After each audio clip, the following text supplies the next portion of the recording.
Hey you guys, it's Fabio coming back with another video.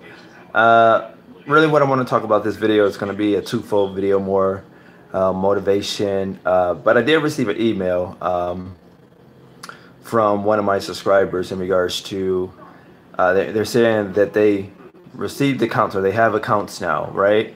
But it's a struggle for them to keep up with the bills in terms of just, having to wait that 30 days out before they get a check. Okay, so it's a couple things that I'm going to touch on because a lot of times what happened, I had another subscriber ask me about when should they send out the bill, the invoice. Okay, all of this stuff is very, very particular. Okay, it's a particular situation. But let me jump right into it. I'm not going to spend a whole hell of a lot of time. At least that's not my intent. But I do want to kind of get this motivational stuff out and answer these questions. So I said net 15 versus net 30. The difference between both of them is one you bill every 2 weeks, the other you bill every 30 days. Okay, which means you have to either wait 15 days to receive a check, or you'll wait 30 days to receive a check. Now, the way I like to do the billing in the very, very beginning, because I really wasn't hip to a net 15, really. I knew about net 30 because, just doing research about business, going to school for business, I kind of knew what net 30 was. So it was brought to my attention about a net 15. I'm like, net 15. Okay, well, I can like bill, twice a month. Okay, so I started using that tactic, very, very early on, very, very early on, because I know how it is having to wait that 30 days out in the very, very beginning. Here it is, you investing money into your marketing, you investing money into this, your startup, your business checking account. You might have bought vacuum cleaners, you might have bought, solutions and products and things of this sort. So a lot of the money went towards those things in the very beginning. So now you're kind of waiting to get this check for this net 30 this contract that you signed up. So a lot of people ask me, well, Fabio, how do I get around that, having to wait? Well, it's really no way around that particular situation. You really have to wait it out because you have to do the work first, and then they cut you the check, at the top of the next month. Okay, so you got to work that month in. It's like a month in a whole. You got to work that month in, and then you send out the invoice, right, to collect payment for the top of the next month. Okay, now the net 15, it's the same way as the net 30. Okay, you're just gonna bill out every 2 weeks. Now I like that tactic, and I've been using it, and I still currently use it to this day. It just kind of depend on, what I feel. I'll just let them know, hey, the way we bill is net 15, so that's like every 2 weeks, and you just let them know early on. Okay, that's how you kind of even out the playing field with your accounts, both on a net 15 and both on a net 15 and a net 30 type of situation. Okay, you allow yourself a way to collect revenue. You need to, from Christian husband. Don't know who that is. Stole $300 for Christian husband.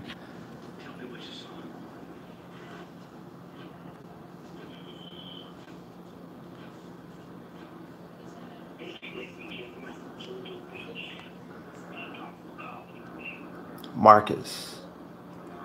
We don't steal money over here.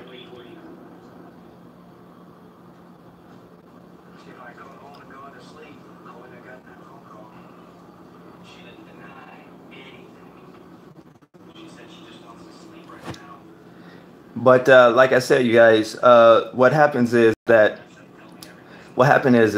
a lot of times you need to level things out. You need a level playing field, right? You have to be able to make that money and still stay operable, right? Especially in the very beginning when funds are tight. So like I say, if you're billing a net 30 in the very, very beginning, what you want to do is go ahead and kind of level the playing field for yourself and bill every 2 weeks, in that regard. Okay, you want to be able to bill every 2 weeks from some accounts, and then net 30 for other accounts. That way you have money coming in all around the month, right? You bill 2 weeks on some accounts, you bill the net 30 on other accounts. Hopefully that makes sense to you guys. I think that it'll help you a lot better, or it kind of smooth things out for you when income or when money is a big factor in the early on stages. Okay, especially when you don't have a whole lot of money to work with. Thank you, Gabi. Never stole money, right? You know, steal money. And you're gonna get people like that. People. They when they can't make money or when they don't have what it takes, then they blame you. So a lot of these people, like to get on and try to pin you out to be something that you're not. But the vast majority, I have more subscribers. Anybody that ever purchased anything from me can vouch from that. Anybody that ever purchased anything from me can vouch for that. Now, I'm like every other business. Sometimes people think money is going to fall out of the sky when they make an investment with you, and that's just not how it goes. I can talk to you, I can give you coaching, I can give you paperwork, I can help you out, but I can't work your business. And these type of individuals be the type of individuals that want you to work their business for them. So I still sleep great at night. And at the end of the day, let me see. Hey Fabio, can I use a slogan that has been used already? Well, it kind of depends on the slogan. If it's copywritten, like let's take Nike, just do it. You won't be able to fly with that because Nike owned that slogan. So you just have to find out if it's copywritten first. If it's not, then I see it being fair game that that you'll be able to use it. Okay. So if I use a slogan in my company and you like the slogan that I use and I haven't copywritten the slogan, then at that time, oh, okay, hey, I've never gotten a response from you. What was the email about? What was the email about? I don't check the emails, you guys. I keep telling you guys, I don't check the emails. I only deal with the phone calls. I have an assistant. She checks the emails, but I'm not obligated to have her respond back to you on her downtime. In other words, she has a life too. You know what I'm saying? So emails, I get emails that come around the clock, from all over the country. So she answers what she can answer, but she does have a life too. I can't hold her and say, hey, you need to check my emails 24/7, right? Because she's not getting paid 24/7 to do so. Okay, so hopefully that makes sense. But if you guys send emails, the business cards and the shirts and the website. Oh, okay. Well, yeah. Again, I know what you're talking about, Ozzy. I did speak to her about that. She's gonna get that information out to you Monday once again. I can't hold her accountable for doing anything when she's off the clock, so to speak. I don't pay her around the clock, to do that. So she will get back to you definitely. Okay, but she does know about that. You're talking about the conversation we had the other night. What should you do? Let me see. What should you do when it seemed like literally all the business have been already taken in your area? How did you go about reaching out to other states? Well, you don't Kevin, you really don't. When all of the business, and trust me, I was like that in the very early on stages. Okay, with all of the business, like it felt like every business that I went to had a company, or they just wasn't interested in commercial cleaning business. Service, I should say, at the time. What you have to do is start, like I said before, you have to start with other areas close to you. Before you even think about other states, you have to start with other areas close to you. Okay? And once you do that, at that point, what happens is you start building a little traction. It might not be as much as you want, but you'll probably still build, a little traction opposed to, what's going on in your specific area. Okay, now if you're looking to go to another city or I should say another state, then I would just move to that state and then get established in that state. That's pretty much how I did it. I did so many videos on this, but the way I did it again, once I solidified my position in one state, I went on and I moved to another state. Okay, so at that point, what happened was I started building traction that way, but I was already solidified in another state.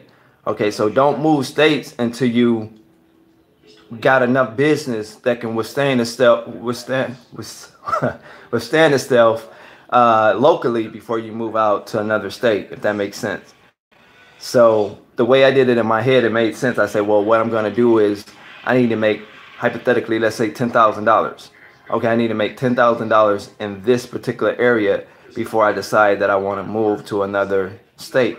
Once I hit $10,000 in this area, then I'll go ahead and jump ship to another state. Watch my previous live. I explained kind of how you go about to do that. I don't want to kind of rehash that information. That I think it's the live right before this one, the last live. I kind of explain how I break it down, kind of how I did that. Okay, so but yeah, that's what you would want to do. If you can't get none in your immediate area, in your immediate city, do you want to go ahead and branch out to another city close to you? Okay, not like a state. You want to solidify your space right here locally, and then you want to go out to another state. But hopefully you guys understand what I was talking about when I was talking about the net 15 and the net 30? Do you understand that? I just want to make sure that you guys understand, because again, most companies that you bill, they like to do their payables 30 days, okay? But some, if you just let them know up front that you bill out on a net 15 on a bi-weekly stand, a lot of companies will go for that, okay? Also, let me see what else, because I had received another email, excuse me guys, another email in regards to what processor I use. A lot of people heard me speaking about credit cards and things of this sort. What you want to do, I use Card Service International. Okay, so you just Google Card Service International. It's like a national credit card processor. You'll be able to accept credit cards and be able to charge your clients, or be able to do your payments via, by credit card, right? The way we do it, we don't have the terminal where you swipe, because there's no reason to do that. We just keep the information on file, and then we go ahead and bill when it's time to bill. You still send out the invoice, but we just go ahead and bill that credit card when we're supposed to bill it, okay? But again, the company that I use is Card Service International, okay? So you will want to go ahead and Google that. A lot of companies is moving that way. They're moving for you. They'll much rather you just go ahead and charge a credit card what you're supposed to charge it, and that'll be that, okay? But not everybody, you can let them know that you offer that as an option, but not everybody will do that, okay? So as long as you guys understand from the credit card standpoint and my net 15 to net 30 position, okay? I want you guys to know that when it's tight in the early on stages, you have the chance to bill on a net 15, which is basically bi-weekly, okay? So that means you'll pick up a check every like 15 days, okay? Now, when should you send out your invoices? When should you send out your invoices? Me, I send out my invoices on the 27th or the 28th of every month, okay? Because they give them from the 27th to the 1st to have the check ready, okay? You don't want to send it out too early, because you don't want them to forget about you. You don't want to send it out too late, because you don't want the check late being cut to you. So you want that check to be ready on the 1st, okay?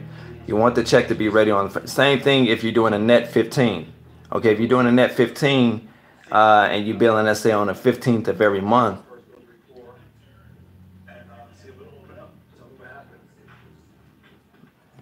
this person don't have a life here.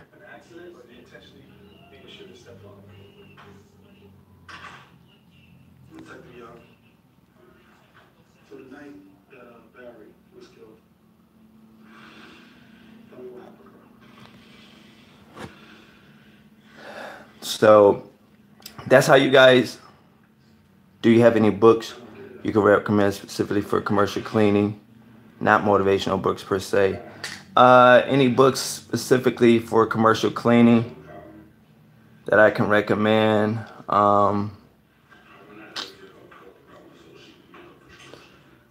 I think early on I bought How to Start. How to Start a Commercial Cleaning Business by Entrepreneur. Entrepreneur Magazine, they have a book. I think the lady name is Jacqueline Lynn. But it was just basic information. Like, so if you don't know anything about commercial cleaning, that was a book that I started with. However, I didn't necessarily really like her as an author, because she wrote a lot of books on a lot of other topics too. So it just made me think that she was like a ghostwriter, that she just write books, that's her thing, and that she didn't necessarily own a commercial cleaning business. But for most part, it was basic information. So if you were the type of person that you would like just need basic information about how to start a cleaning business, I would probably suggest that you just use Google. But if you just have to have a book, Jacqueline, I think it's Jacqueline Land, but it's by an entrepreneur. It's called How to Start a Cleaning Business. How to Start a Cleaning Business. Let me see, is there another book that I could recommend to you that I've read?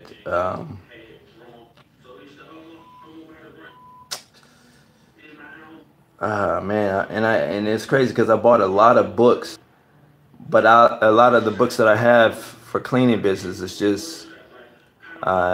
just general information, stuff that with the Google search you can get right there on Google.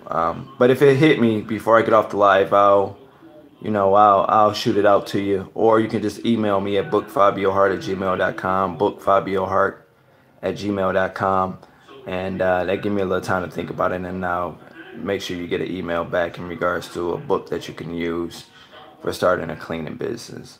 I just don't want to be like vague or not help you, so to speak. But a lot of that information you can find for free right on a Google search. But do you guys understand what I mean by the net 15, net 30 situation? You build in a net 15, you build in a net 30. That way you have money coming in all around the month. Okay, you have money coming in all around the month when you build that way. You just divide your accounts up. You let them know that that's how you build. Okay, and like I said, to go back to when you send out your invoices, if you're sending your invoices out on a net 15, I would suggest you send them out on maybe on like the 12th or the 13th of that week. Okay, the 12th or the 13th of that week. Okay, because if the bill is due on the 15th, you want to give them time to get the check ready. You don't want the check to be late. So if you do it on the 12th, it allows you 3 days, right? Because it's 3 more days until you get that check. If you do it on the 13th, it allows you 2 days, right? To go pick up that check on the 15th. So I would suggest you to do it on maybe like the 13th or the 14th, maybe or even the 12th. You could do it on the 12th. The 14th to just allow you 1 day. So yeah, the 12th or the 13th. Give it 2 or 3 days so they can get the check ready. You don't want to cut it too close. You cut it too close, and then they may get the check ready, but then it might get to you late, right? When you expecting the check on the 15th. So I like to give them a 2 to 3 day window to prepare. So by the time the first come or the 15th come, the check will be ready. Okay. So that's what I would suggest for you guys to do. Another thing I want to talk about to move the conversation towards a more motivational side of doing things is I was talking to a friend of mine, and he was saying that he's not getting into the cleaning business per se. He want to get in business, but he feel like he can't do it because those around him say he can't do it. And although it seemed like I talk a lot about this, but if you allow the people around you to dictate how you move, you won't be successful. So as he was telling me his story, he was giving me what was going on with him. I say, look, as a kid growing up, maybe even a teenager growing up, a lot of times our parents tell us to do something, right? Bro, what? You got a lot of time on your hands. You got a lot of time. You're doing that, my friend, you're doing that. It's not going to stop my business. You feel me? So you can go ahead. I have loyal subscribers. It's not going to stop my business. Okay, so, and God sees all. You're absolutely correct. And I have more people on my channel make way more money in 30 days than you probably ever make your entire year. You feel me? So you can keep on with that. People don't believe the truth. You're right. So if people are struggling, right, And if I'm such this bad guy, why you're wasting your time on the bad guy? You're doing all of that. You're doing all of that. Won't get you nowhere. You're probably going to be an unsuccessful janitor for the rest of your entire life because you're more focused on what Fabio is doing opposed to what you're doing. We're struggling. We gave you $300 and you probably didn't follow up with the information that you were supposed to follow up on. Okay?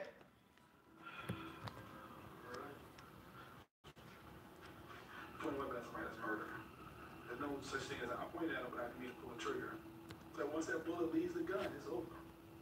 You have no control of what happens after that.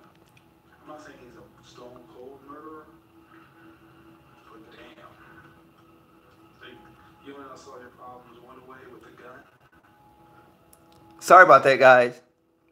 But as you see, you know, people, and you're going to get people like this, you guys. This the unique thing about this is you're going to get people like this.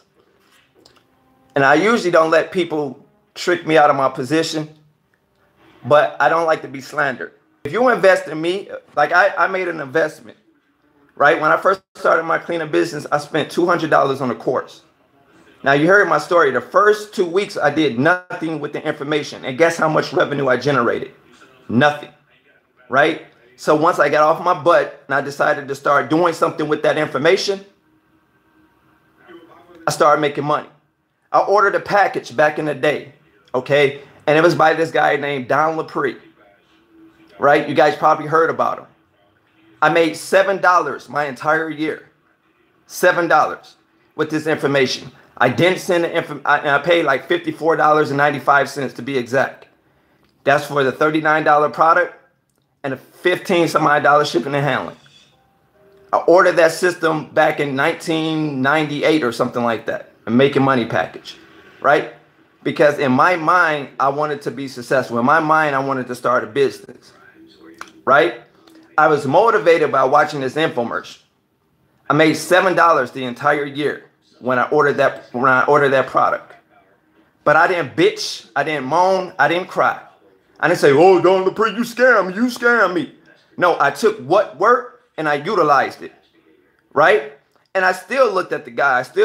I wanted to know, what did this guy do in this infomercial to make me want to send him $39 for his product, right? So I looked at it from a different sense, a different aspect, a different mindset. And that's what real entrepreneurs do, right? Real entrepreneurs, they don't bitch, they don't moan. They don't go, oh, you scammed me, you did me that. No, that's not what real entrepreneurs do. Entrepreneurs, if they make an investment, they're going to win some, they're going to lose some. Okay? Anybody that ever wronged me on a personal level or a professional level, I've never bitched and moaned about them. I took my L. I said, you know what? It didn't work for me. Maybe it worked for others, but it didn't work for me. And then what I'm going to do is use this energy in a different direction. Okay? And that's what I did. And that's why my business is successful. Like, I'm not going to be like these people that don't have no life, don't have no time. Say, oh, you scammed me, I sent you $300. No, I'm not going to be like that, because I understand when I send out money, it's an investment. I got to do something with that investment, right? I got to do something. Maybe I'll win, maybe I'll lose. That's like going to the casino. You roll the dice, you spent $1,000 and you say, oh, the casino, they scammed me because I rolled the dice and I was expecting to win just because this is casino. No, you're gambling. You're gambling. You're taking a chance. So that's how it is in business. That's how it is in life.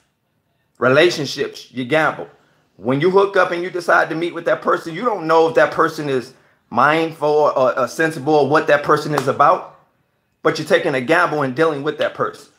When you go to the casino and you roll the dice, you don't know if you're going to hit the jackpot, but you took that chance. In business, when you go and you make an investment, when you're dealing with real estate, you put money in, you build this project up. I know people, they done built projects up. The project looked nice, but now they can't sell that project. They can't sell it. They built it up so they can fix it and flip it. I got friends right now who still waiting to flip a project that they done invested their money into. But they didn't bitch and moan and say, well, I'm about to put all this money into this here, and I can't even get it sold. I can't even sell it. No, that's not what entrepreneurs do. The rumors of his dad's infidelity are just that, rumors. In fact, in the week Fabio, I have proof you came through for me and much, much more. Thanks, brother. I'm sort of misunderstood. Take it. Yeah, man. You know, that's what I'm saying. I have more people that's winning on subscription. Not everybody's going to win. That's like saying everybody that invests in Microsoft stock are millionaires and billionaires. They're not. Everybody's not going to win. It's a gamble. It's a risk. You taking business.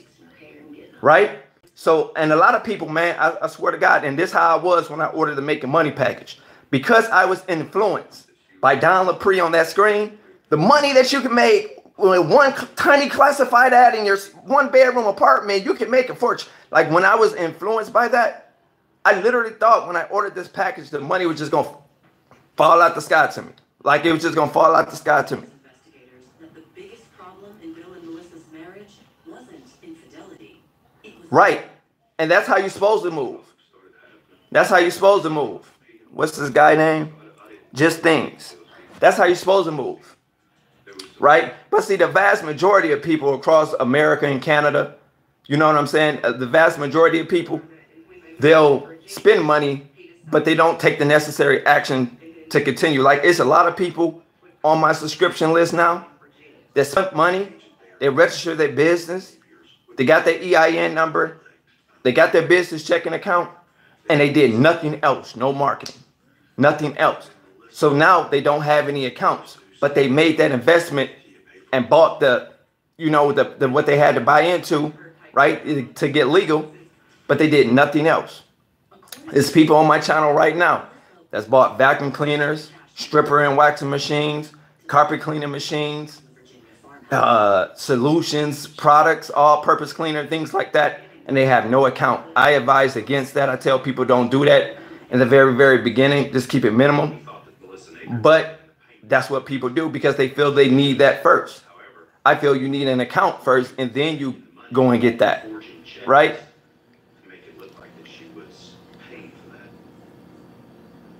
Success of business.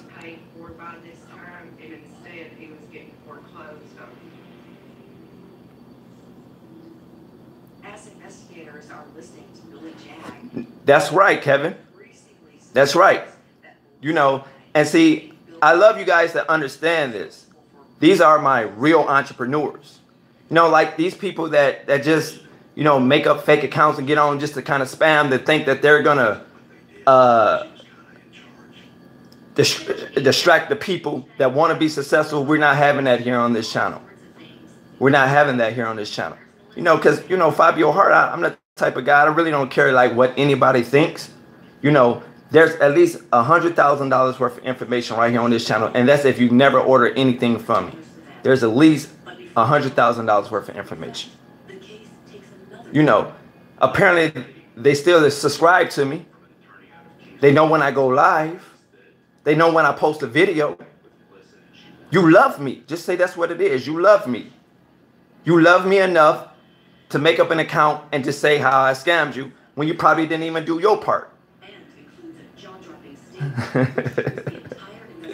So that's how it works. But enough of that, guys. Like I said, what you want to do, like I was talking to a friend, right? And he was saying that he wanted to start his business. He wasn't sure if it would work for him.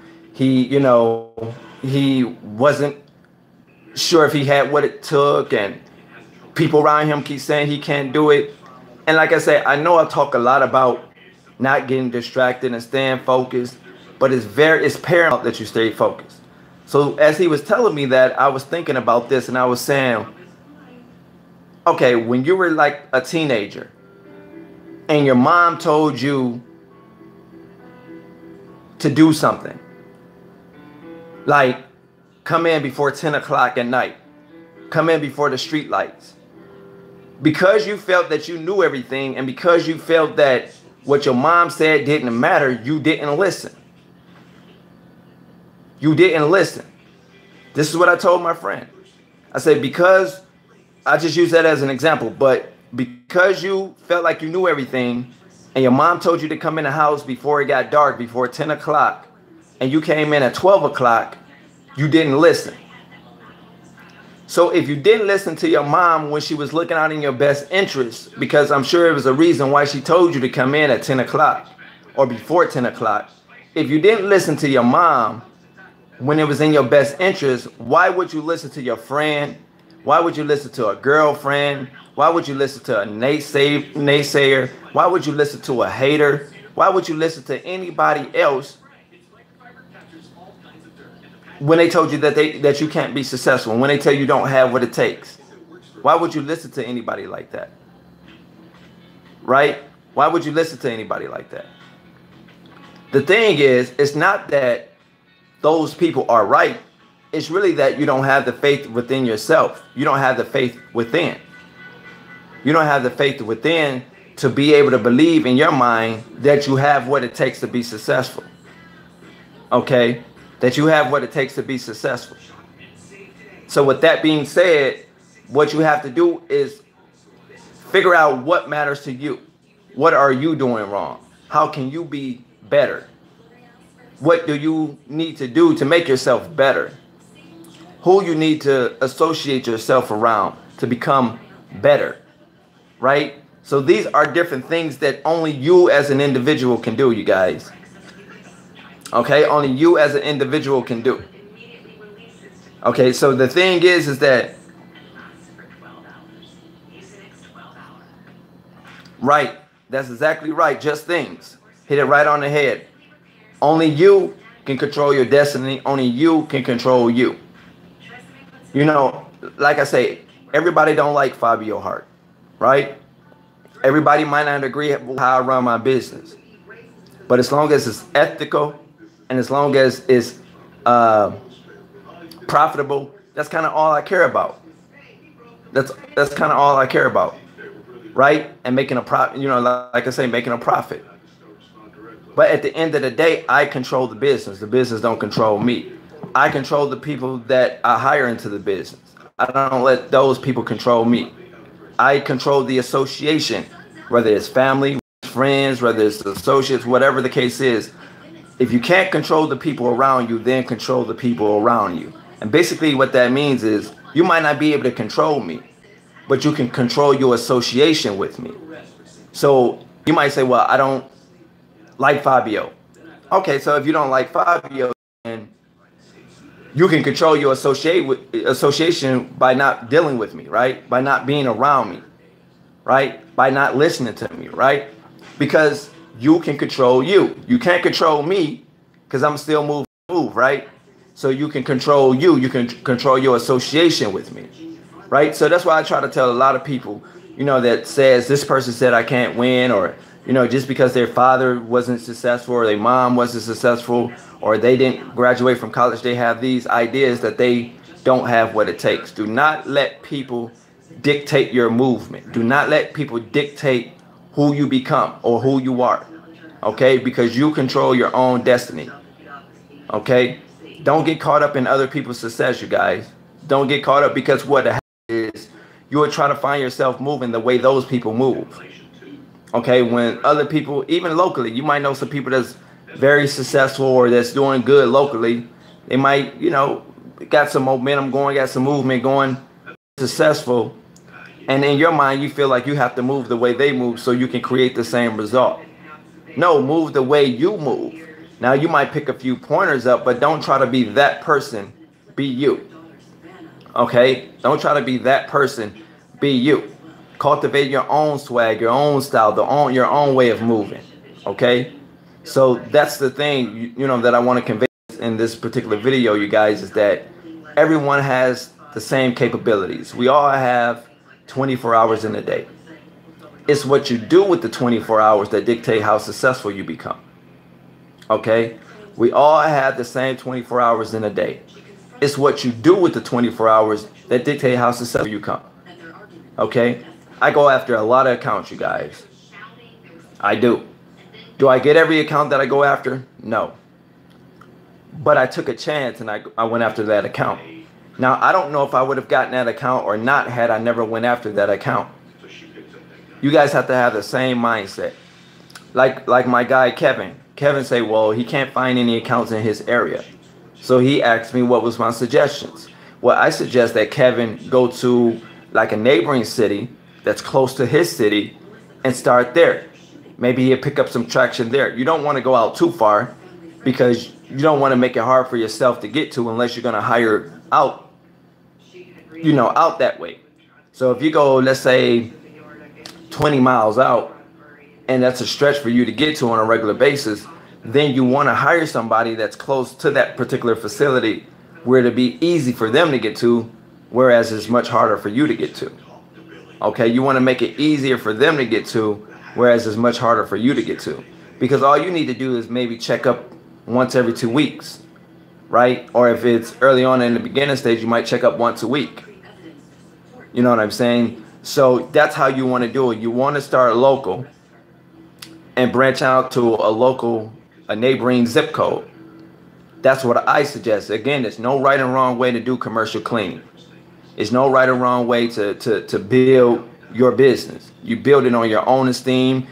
Some people don't want to be full-time in commercial cleaning. Some people want to be part-time. Some people don't want to be part-time. Some people want to be full-time. So you build it on your own esteem. Whatever you want to do, you strategically do it.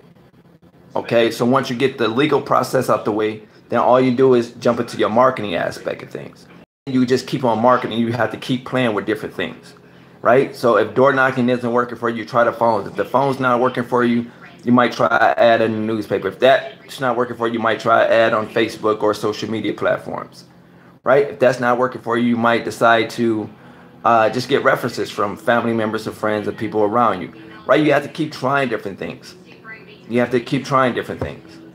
Okay, and then when you find that one thing that hit, what I mean by hit, that one thing that allowed you to get your first account, then if it worked for you to get that one account, I'm sure it'll work for you to get a second account, a third account, a fourth account, etc., etc. You just have to duplicate the numbers, right? You have to, I should say, multiply the numbers, but duplicate the process. Okay, so if you went door knocking and it took you, like for me, it took me 90 days to get one account. Okay, so I was like, okay, well, if I got it in 90 days, now I know this method worked. I just have to duplicate the numbers. I keep saying duplicate. I have to pretty much 10x the numbers, which means I have to knock on more doors, right, to get a better result. And that's what I had to do.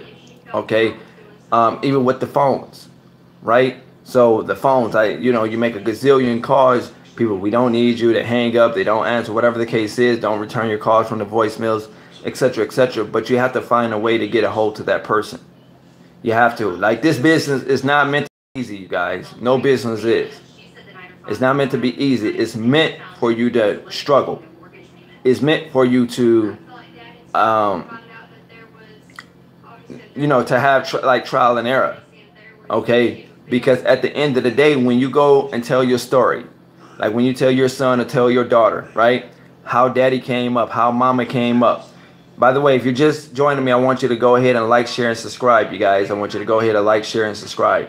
If you're just coming up, right, if you're just coming up, or if you got your kids, you want to be able to tell them how mama and how daddy started back in the day with the business, right? You're going to let them know, hey, it took me 90 days to get an account, you guys. It was a struggle. It was a struggle, but I was able to make it through. I pressed towards. I was able to get through, right? Because you don't want to trick them into believing that everything in life is going to be easy, or if they start a business, it's going to be easy. According to Savannah, an hour later, her father came back in the house to get ready for bed. That's when her mother asked Kevin, if you won't stop. Let's take Share Pop, you guys. I hope Share Pop, I hope you don't mind me sharing your story. I won't say too much, but let's take Share Pop. Share Pop is local to me and does, well, I won't say her exact numbers, but she does between $10,000 and $20,000 monthly. She does between $10,000 and $20,000 monthly. Okay. Some of which, might have came from my channel. A lot might have came before she even found my channel. But she makes between $10,000 and $20,000 monthly. Now, she would not be able to get to that result monthly if she didn't take action and she didn't stay consistent. She done walkthroughs. She knocked doors. She picked up the phone. People tell her, we don't need you right now. People hang up on her. Okay? But that's very spectacular. She does $12, 15, 16, 17, $18,000 a month, somewhere between $10 and $20,000 a month. Right? Which means if she's doing that a month, not 1,200, not 1,300, not 1,400. No, I'm talking about thousands. So if she's doing between $10 and $20,000 a month, then she's making at least $100,000 a year. Now, if she 10x that, she can multiply that from 20,000 to 30,000. It's doable. Not be a friend. She's an independent now. Again, I'm not going to go too much into her because I believe in, you know, things being private, but to share her story, and she's local to me. She's local to me. I would put it this way. She's in Michigan, right? So the thing is, if she can make between $10,000 and $20,000 a month, why can't you? Why can't you? You're no different than her. She just think a little differently than you, right? You're no different than her. She just thinks a little differently than you. That's how she's able to do it, right? And she's going to double that and maybe even quadruple that before the end of the year. But it all depends on her motivation. It all depends on her determination. It all depends on what her faith level is, because you got to have a certain level of faith in yourself and faith in your business that you can do it, right? You can't give up.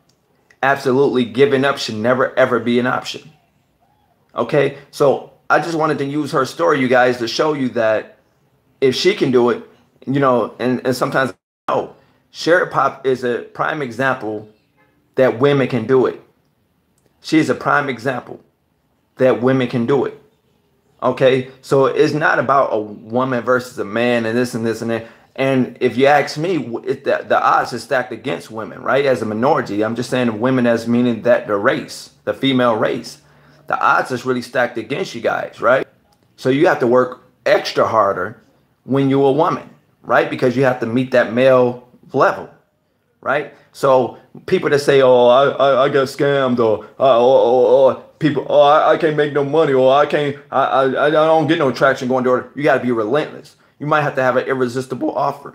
You might have to go in and say, look, today we offering, you know, for buildings 5,000 square feet and less, we're offering a free cleaning from top to bottom. If you like us, you hire us. If you don't, you have nothing to lose. No contract is involved right now. We do the first cleaning for free. You have to have an irresistible offer. You know, we offer a free window cleaning. Is it still progress if it tastes great? Hold on, we'll check. Okay, like she said, I have been the only woman bitter many. She's been the only woman bitter many times. That's what she just posted up here, you guys. I'm giving you guys a story because, you know, it's real life. You can make this type of money if you put your mind in that capacity. If you put your mind there, you can make this type of money. Now, am I telling you what she did was easy or what I do is easy? No, I'll be lying to you. I'll be lying to you if I told you it was easy. It takes a lot of hard work. In actuality, it's more easier to get an account than it is to maintain an account. I'm gonna say that again. It's a lot easier in many cases to get an account than it is to maintain that account. Okay? Because you can walk in the door, you can get an account, but once you get in that account, how are you going to maintain that account? Because the competition is fierce out here. I done had people undercut me. I'm sure Sherry Pop had people try to undercut her. The reason her and I was able to maybe maintain our accounts because of the professionalism that we offer, the quality of cleaning that they get. You know, they already instill trust in our service, trust in us as people, right? So once people like you and once they trust you, they'll continue to do business with you. Now, again, am I saying I don't make mistakes and I haven't had people mad at me? Just like you guys seen people trying to interrupt my live here, right? the thing is, I never claim to be perfect. I never claim that I'm this cleaning God. I got all the answers. I'll be lying to you if I told you that. But what I am telling you is that if you continue to do what you do, you will continue to get the results that you have. So in order for you to be different than everybody else, you have to be different than everybody else. Okay? And that's on all levels. Your USP, if you say we leave your place smelling clean and fresh every cleaning, and that's your USP, then you have to leave the place feeling clean and fresh every evening. Because that's what you say. Just like Domino's, whoever say we deliver pizzas in 30 minutes or it's free. Right? That's their USP, or at least it was. So if they didn't deliver your pizza in 29 minutes, it was going to be free once they came to you, right? 30 minutes or less, or it's free. Again, you guys have to create your, whatever your USP is, whatever your motto is, your slogan is, right? You have to stand 10-toed on it. You have to stand on all 10 in it. Okay? You have to stand on it. Okay?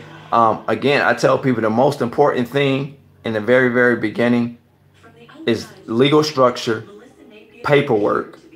Your paperwork have to be reasonable. I'll put it that way. You don't have to have the most professional paperwork because, see, that could change over time. I'm a prime example of that. When I ordered my course, right, I had basic paperwork in there. And I utilized that until I was able to get better paperwork, right? And over time, I was able to get better paperwork, okay? I grew over time. I didn't grow overnight. I was able to have accounts in Michigan and eventually have accounts in Ohio and accounts in VA and accounts in Georgia. Okay, but it's not easy. It's difficult, right? Because I'm not in Georgia on a regular, right? I'm not in Ohio on a regular. Okay, I wasn't in VA on a regular. The thing is, though, I had great people working for me who I could depend upon. So that's how I was able to really maintain those accounts. But when I do get a chance to go out and check on those accounts, we have no problems. If we have problems, then I go ahead and nip them in the bud, right? That's why I do pick up the phones and I do call and check on those accounts, which I can't see on a regular basis. Okay? So you do want to follow up. So again, like I said, guys, it's a lot easier a lot of times to getting the accounts than it is to maintain the accounts. Okay? But you absolutely have to believe in yourself. Okay? So you want to get the structure out the way. Whatever structure, LLC, sole proprietor, whatever, partnership, whatever you want to do. You get the structure out the way, get your EIN, get your banking info, get all that stuff out the way. And then you jump right into marketing. You're going to make mistakes in business. You just can't be afraid to make them. Okay, so you make the mistakes, correct yourself, and then start over and do it again. Just keep pushing. Because I still make mistakes, and what I do once I make a mistake, I bring it to live. I bring it to YouTube. I let you guys know, well, guys, look, I made a mistake, and here's what I learned from the mistake, so you guys don't fall in the same pitfall that I fell in. Right? I bring it straight to you guys. Right? But I'm still learning. Every single day, every single week, every single month, every single year. I'm still learning. Okay? Again, you know, I get people that quit on me.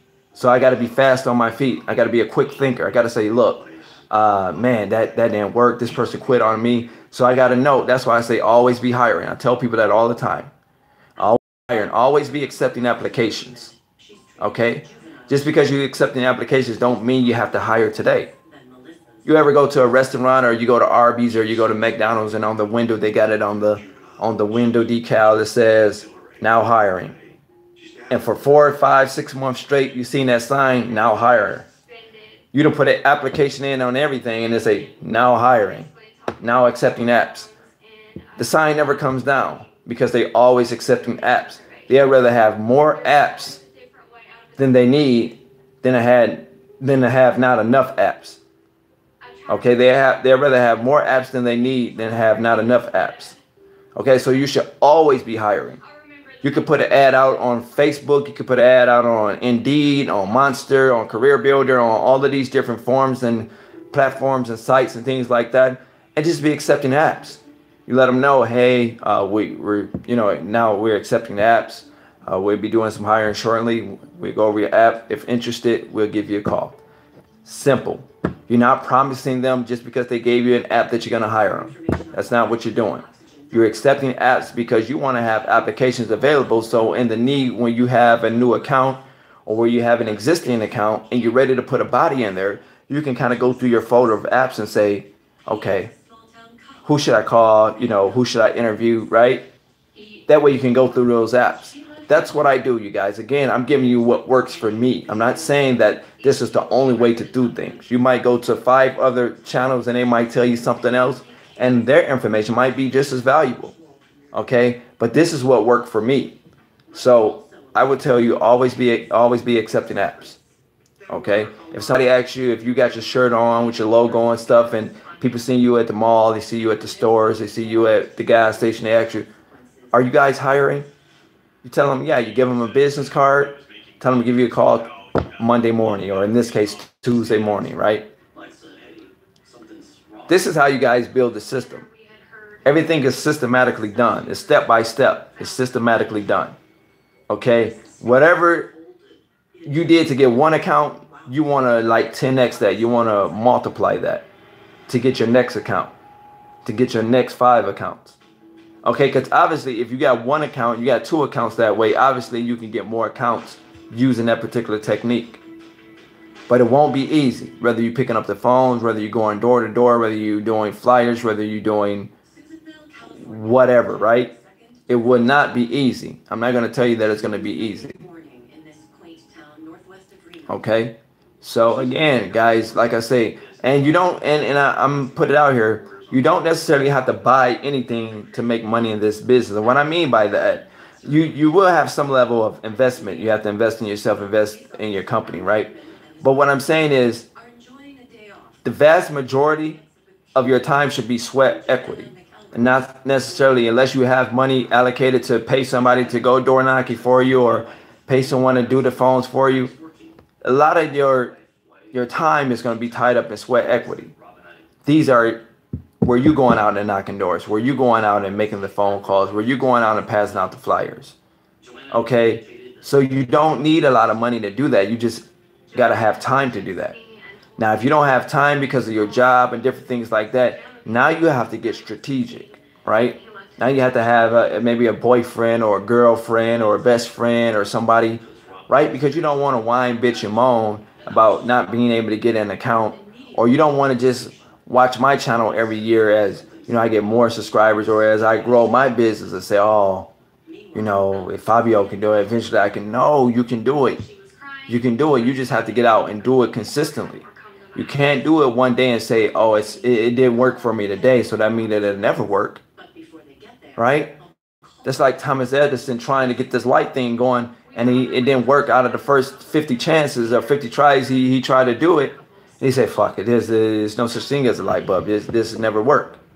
He didn't do that. He kept going. Same thing with Colonel Sanders. I love using his story because he got a late start in life. He was 69 years old before he started getting traction. I'm not talking about before he like really made it big and made millions of dollars. No, he was 69 years old when he started knocking doors trying to sell his KFC recipe. That's what he did. And then eventually he found a chicken place, right? They already had a system going. He just, you know, made a deal with his recipe. Hey, you guys use my recipe and you go ahead and pay me this for using my recipe. And that's pretty much how the whole KFC Kentucky Fried Chicken thing was. He knocked doors. Do your research. You don't have to believe me. Right? So again, guys, if you want to be successful in this business, there's a lot of different ways you can do it. You can model somebody. Like once you know how somebody, like even with the franchises, you know, you can model a franchise, but that don't mean you have to operate how they operate. If you did research on franchises and you say, you know what, I kind of like how such and such a franchise is set up. Well, once you understand the way that they structure and the way they set up, obviously they're making millions of dollars, right? They're making millions of dollars, or at least $100,000 a year, right? So they're doing something right. Now their tactics or the way they clean, or it might be subpar. You might say, well, you know what? I like their model. I just don't like the way I like their model. I like their structure, but I just don't like the way they operate themselves.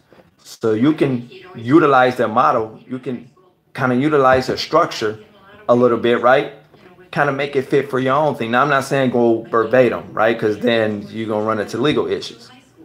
But you guys get where I'm going, okay? You have to be able to take a risk. Zuckerberg took a risk. Buffett took a risk. Trump took a risk. Gates took a risk. And if you look them up, they all had governmental issues. Do your research. Rockefeller, do your research. It's not what I'm not making it up. They all had legal issues with the government. Now they overcame those issues, might have had to buy off those certain things. Look at Facebook now in the news damn near every day because of the breach, the data breach thing going on, right? They all have issues, but they steady making millions and billions of dollars year after year, right? But they take a chance. They take a chance and then they take it on the chin, right? So they didn't close Facebook. Say, well, government is after us right now, so we're going to close down Facebook. They didn't do that. They said, well, look, we're going to take it. We're going to go head up. You know, wherever our mistakes, we're going to correct it. Trump did the same thing, had issues with the government. In the superior courts and different things like that. He didn't say, well, I'm about to close down Trump Tower and the Trump organization. No, he just did what he had to do. He overcame everything and business prospered. Same thing with Bill Gates. Same thing with Warren Buffett. And a lot of these millionaires and billionaires, right?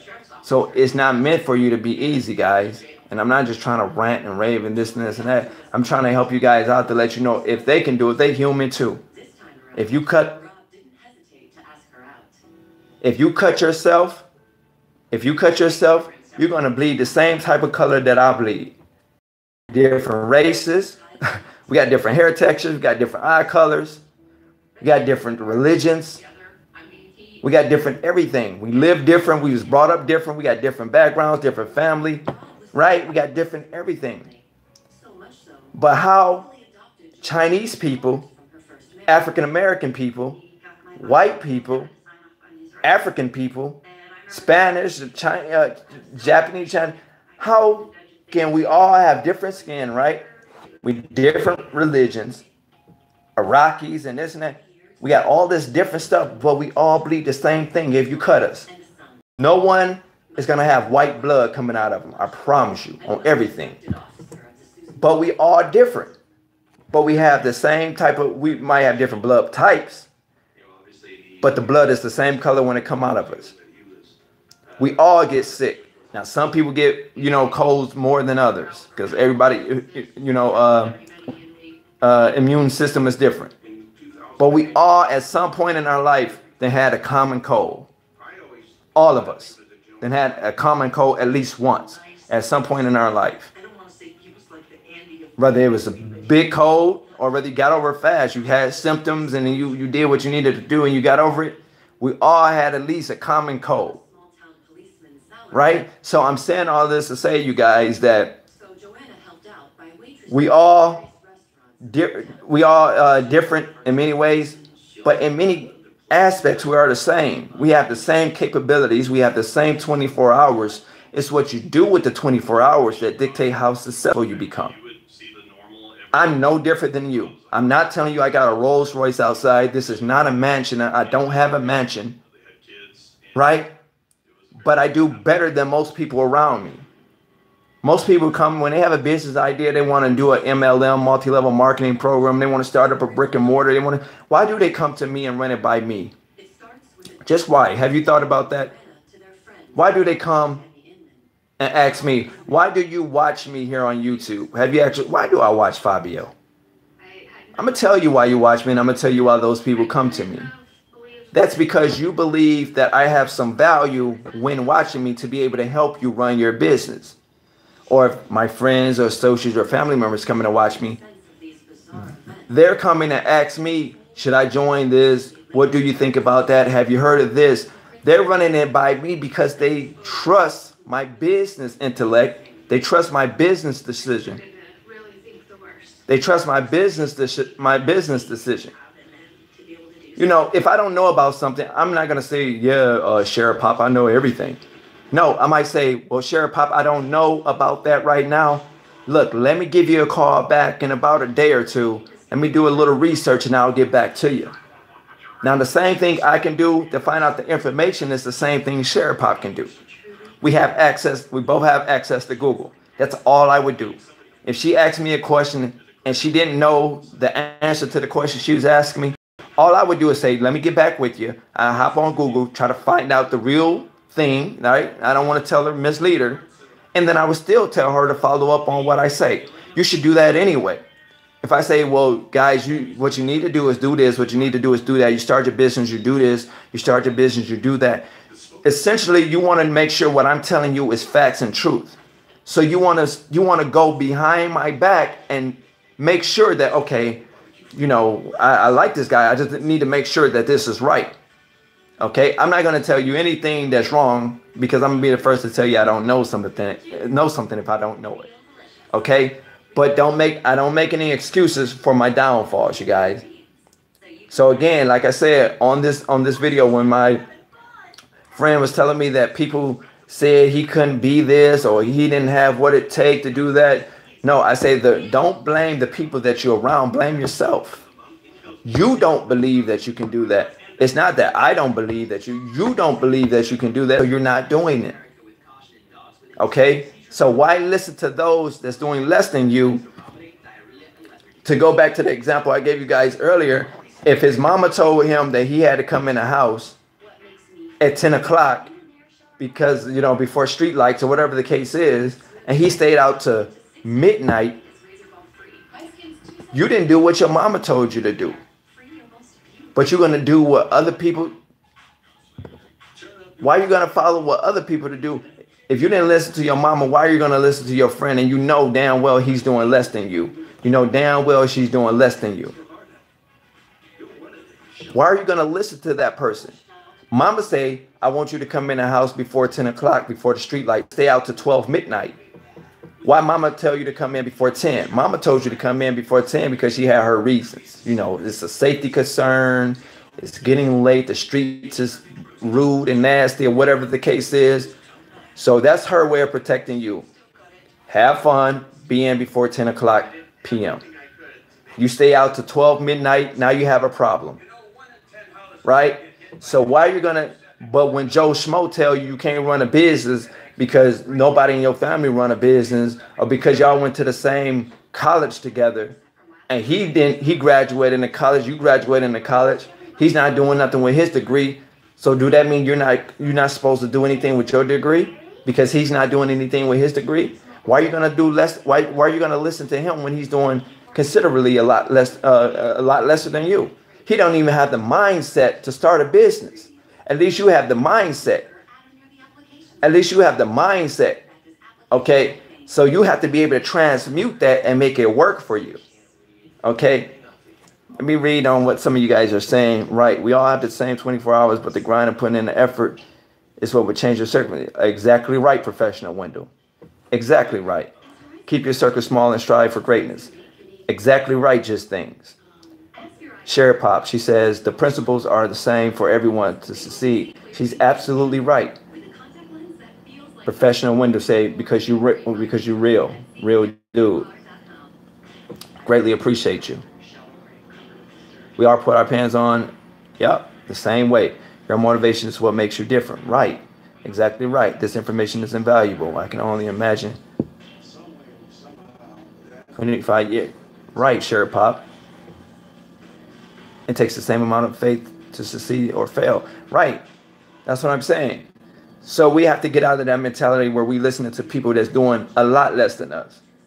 You know, that person that called you, Sherry Pop, hey girl, can I borrow, my baby daddy, he ain't really doing shit right now. I need to borrow like $25 because the child support check was late, and girl, I know you got a business. I'm gonna get, girl, don't even worry about it. I'm gonna get back to you on the first. As soon as the first come, now as soon as the first, they always got a story. Can I borrow $25, my baby? It's not Sherry Pop's responsibility to take care of your baby. No, she might like your baby, she might know, but it's not her responsibility. Professional window cleaner, DTN. You know, he might have a homeboy call him up. Hey man, you want to smoke today? takes an ominous turn. Yeah, man, shit, I'm come through. Woo woo. Won't come out before the body located. If you ask me if I want to smoke, and by the way, I don't smoke. I'm just using this because this is everyday situations. If you ask me if I want to smoke, and I say yeah, and I come to smoke, I'm not gonna be expecting to have to buy it. You ask me. You heard me? Like you ask me, do I want to smoke? And I say, yeah, I'm gonna come and smoke. You ain't say I had to buy it or I had to bring it. You ask me, do I want to smoke? But people do that. But that's the same type of person that'll call you fake.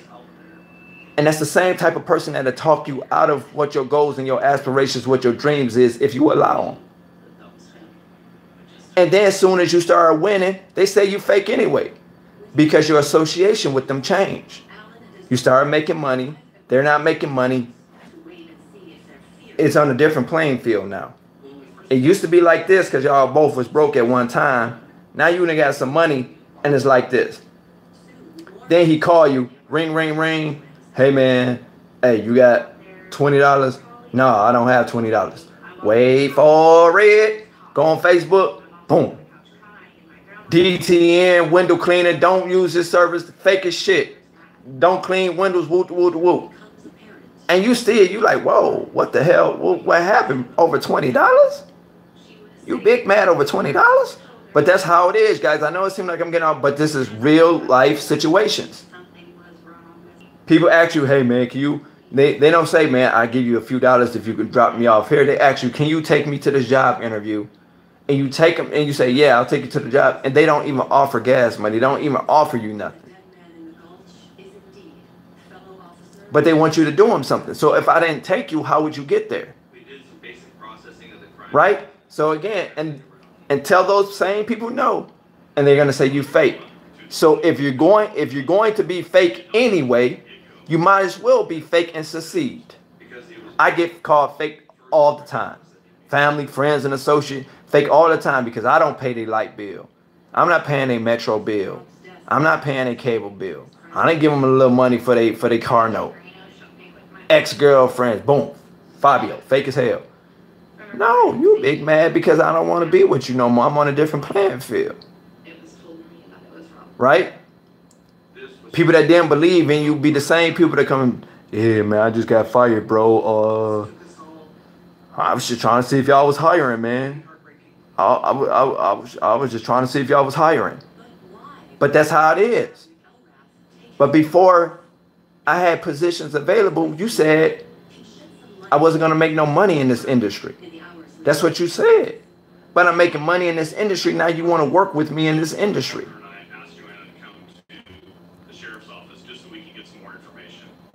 Right, fake, but you have $20. But that's how it be. You got $20. They don't. You don't give it to them. You fake. That's how it goes. So if you have to be fake anyway, I tell people that all the time. If I'm going to be fake, at least I'm going to be successfully fake. I want to be successfully fake. If I got to be fake anyway. You know. So again, you guys, that's my Sunday motivation. I wanted to come with this Sunday motivation because I thought, it was interesting. I can give you all different types of analogies and different situations. But at the end of the day, your success dictate on what you put in it. You put a little in it, you get a little out. You put nothing in it, you get nothing out. Again, moving back to investments, like I said, we had a little issue earlier. People try to disrupt my live here, but those people are very unhappy, and 9 times out of 10, those people aren't successful. Those people aren't making money because they're more caught up in what Fabio Hart is doing and not caught up in what their capabilities are. They're not capable. They're not caught up in what they can do for themselves. They want somebody to do it for them, whether they pay them for it or not. I buy books and tapes and audio programs and stuff all the time. But that's not what makes me money because I bought a book. That's not what makes me money because I bought these audio, programs. Yeah, the information may be valuable, But if I do absolutely nothing with the information, then I just waste my $19.95 on this book. I just waste my $300 on this program. You know what I'm saying? Again, that's just what it is. And no matter who you are and what you do, you're not going to satisfy everybody. So don't even try. Don't try. You're gonna, I'm telling you, because the people that you're satisfying, if you try to satisfy the people that you haven't been satisfying, you're going to fuck up the relationship with the people that you are satisfying, because you're trying to be everything to everybody. I know I'm probably going to get slammed for this, but let's take Barack Obama. Let's take Barack Obama. Now, I give credit where he's due. He's the first African-American president. I give credit there. But I don't believe Barack Obama did what he was supposed to do or did what he could do, because I think Barack Obama, if you just look at his whole 8 years, and I'm talking about on a bigger scale, and I really try not to get into religion and political views, because my political views and religion things are, a lot different, right? So I try not to move there, and I really hope I don't offend any Barack Obama people, but I'm going to say this. I don't believe Barack put in as much work as he possibly could or tried to work towards certain situations, okay, because he wanted to appease every single body. United Nations, every nation, he wanted to make everybody happy. And unfortunately, in the society we live in today and the world we live in today, you're just not going to make everybody happy. It's just not going to happen, okay? So with that being said, I think if he would have did more and went more on what he should have been doing, he probably would have got a better result. And I'm not saying he's the worst president, but what I'm saying is I just felt he could have did more when he was in office.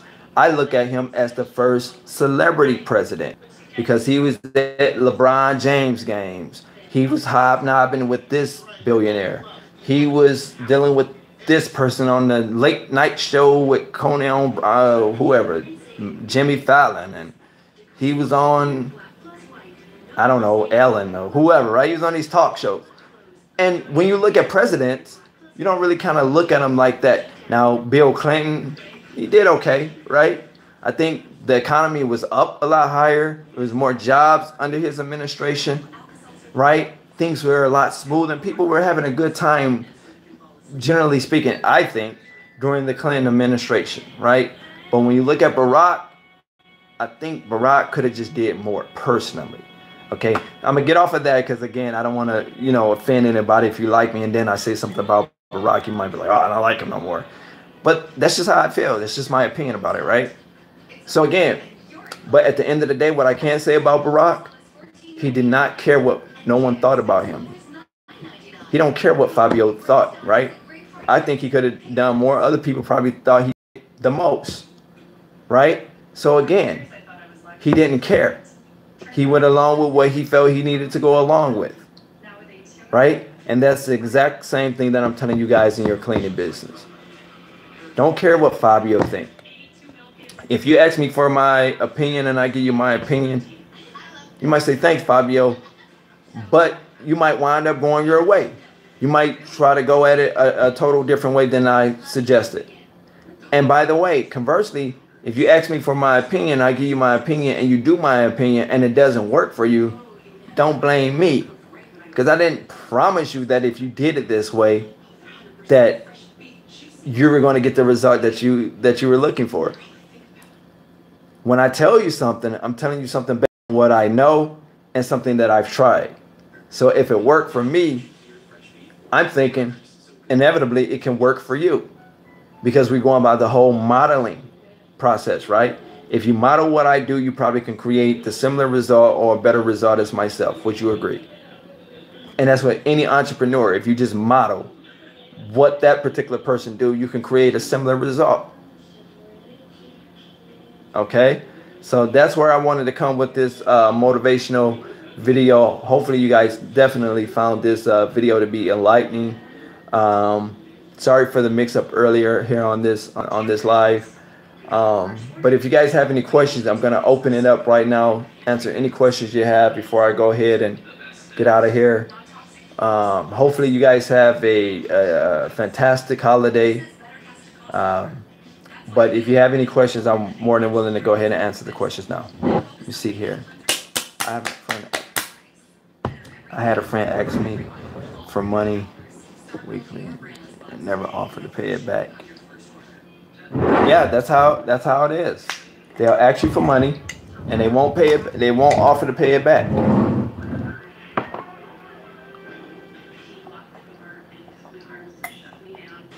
I say the wife of the most hated woman in America, it almost cost me my life. People think they know what happened to Waco. I assure you they don't. What you're about to hear. Okay, DTN Professional Windows said, okay, personally, how do you feel with rude customers and clients?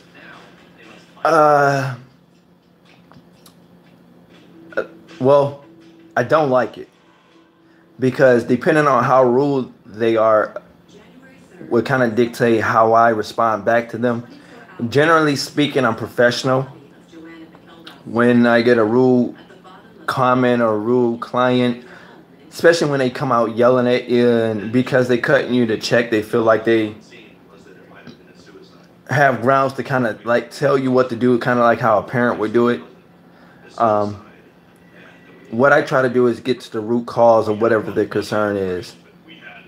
Okay, professional windows. I try to get to the root cause. So if they rude, I say, wait. Now what's going on? How can we make this better? Right now, this is my tonality right now. Okay. Now if they were like, oh, you motherfucker, this and that, now, because I can't be that, right? So now it could escalate to something else. Generally speaking, I probably will walk away because, again, in my mind, it'd be like, wow, why did I let somebody trick me out of my position like that? Why did I let somebody trick me out of my character like that? Like earlier, guy came on here, said I was a scam and, this and this and that, right? Okay, well, sometimes people in their life, because they're unhappy, they put it on you. But I did allow it to get me out of character because I know that I'm not. So it's like if somebody put a false claim on you, almost the human nature of you is you're going to dispute that, right? And you're going to meet fire with fire. If I cuss you guys out and my tonality go up, my pitch goes up, right? Then your pitch, if you're talking to me, you're going to, wait a minute, your pitch is going to go up, right? Because you feel like I violated you first for, talking in a certain tonality, a certain way to you, right? So professional window, the best way, like I say, to answer that is I would try to get to the root cause of it. And I will let them know that, I don't think or don't feel like you have to say it that way. I feel that's a bit unprofessional, but I am willing to help you with whatever the situation is. And that's probably a basic way that I would handle that particular situation. Because you have to let them know you're unhappy with their tonality, you're unhappy with the words that they chose to, put out there in terms of addressing that situation, right? Because you can't be no MFs and no dumb Bs and all of this stuff, bro. You can't just allow somebody to talk to you that way, right? All the money in the world, especially if it's ongoing, all the money in the world isn't worth it, right? So again, to just to recap, I would say, get to the root cause of what's going on with the problem. Okay.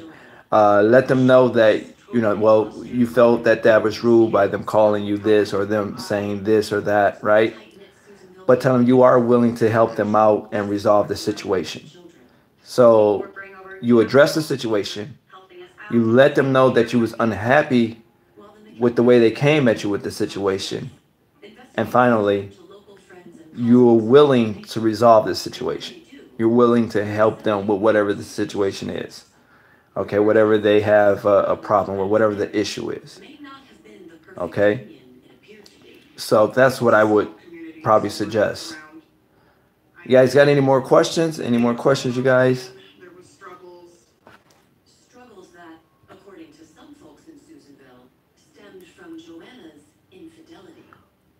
Rob had caught Joanna in a lot of What are my opinions of starting a commercial cleaning company with older siblings? And how they fought a lot, how she and him are so Well, very it just close. depends on family, period.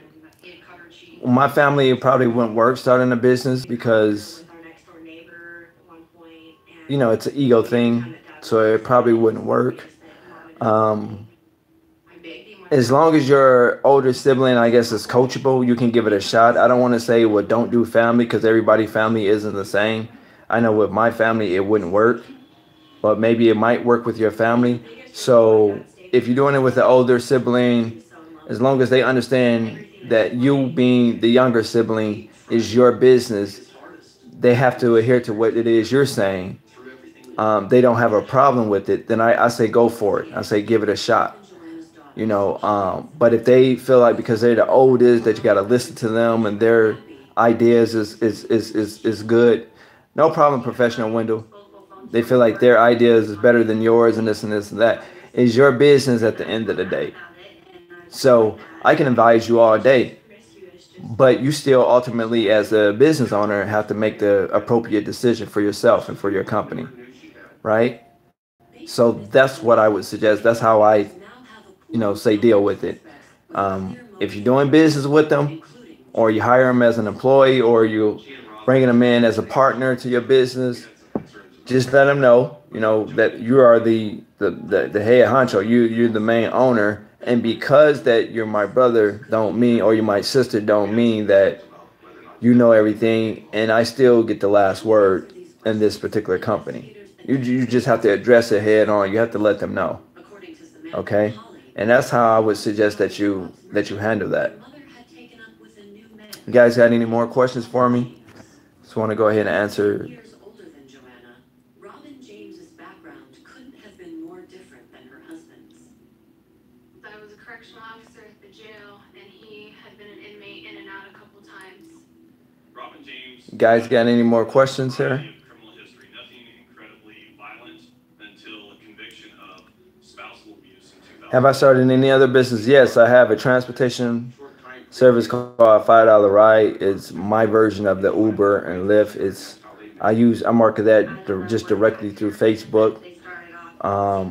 My very first month, phenomenal results because everybody was telling me that Uber and Lyft was charging too much, right? So I was getting a lot of their clients.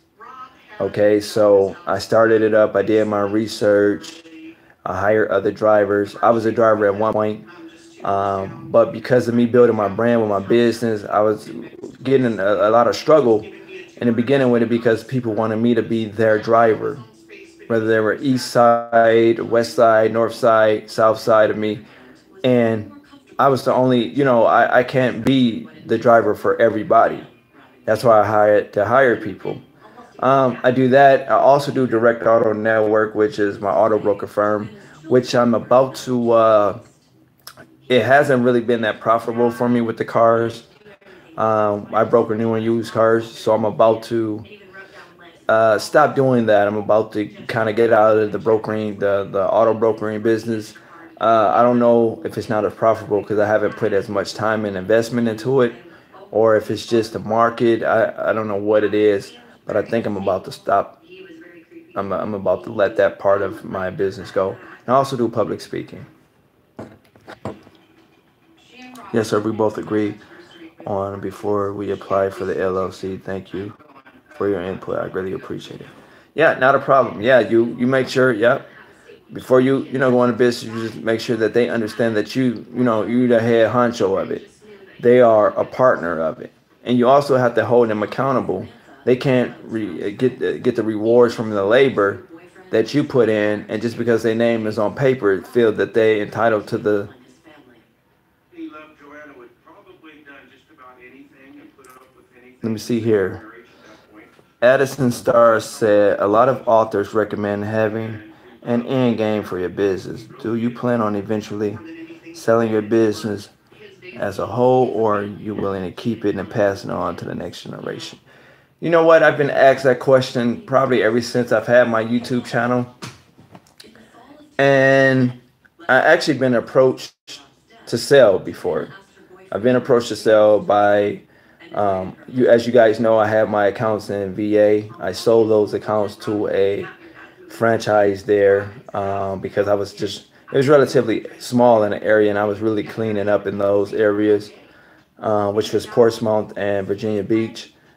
And I guess I was putting people in a chokehold in terms of they weren't able to get into those accounts. So I did eventually sell those individual accounts and things like that. They cut me a check on the front end. I'm still eating off of the back end of that. Um, but to be honest, I really don't know if what my end game is for that, because I actually really enjoy the process. I enjoy the fact of going out, getting new accounts, doing that, just turning something that I never had before into something that I now have in my possession. I now have. So I like the whole idea of, okay, I never had this account before. And based on my actions and my effort, I went out and I was able to pick this contract up. But to answer your question on the short side, I don't have an end game right now. I don't. I wouldn't say that I never sell, and I wouldn't say that I would just keep it for life. So I'm quite not sure at this point what I would do. At this point, I still feel like I have a lot of growth to go. Right? There's levels that I see myself envision myself, and I just want to. It's like I compete with myself. I just want to see if I can just do what I envision for myself. That's like this little game that I play with myself. I just want to see, Fabio, do you really have what it takes to really take it to the next level? And how are you going to do that? Right? And so it's a work in progress, but I really don't have an end game right now. You guys have any more questions for me?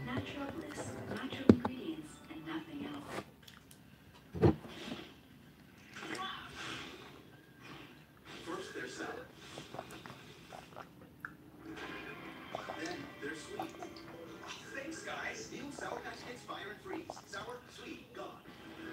Experience the 2018 Lexus NX and the Man, I love these things. NX. Guys have any more questions for me? 2018 NX 300 for $339 a month for 36 months. Experience amazing at your Lexus dealer.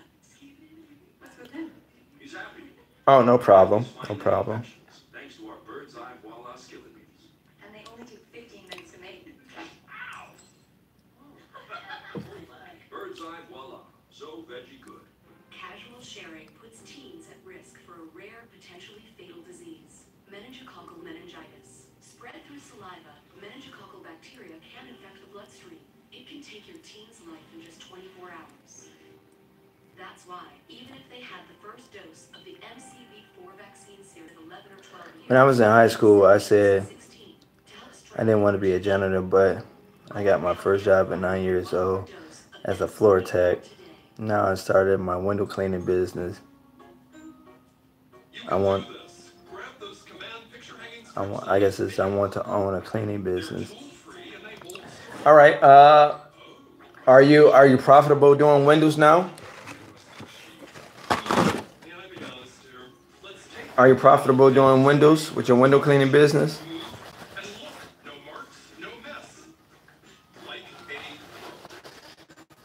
And what I mean by profitable, I want to know.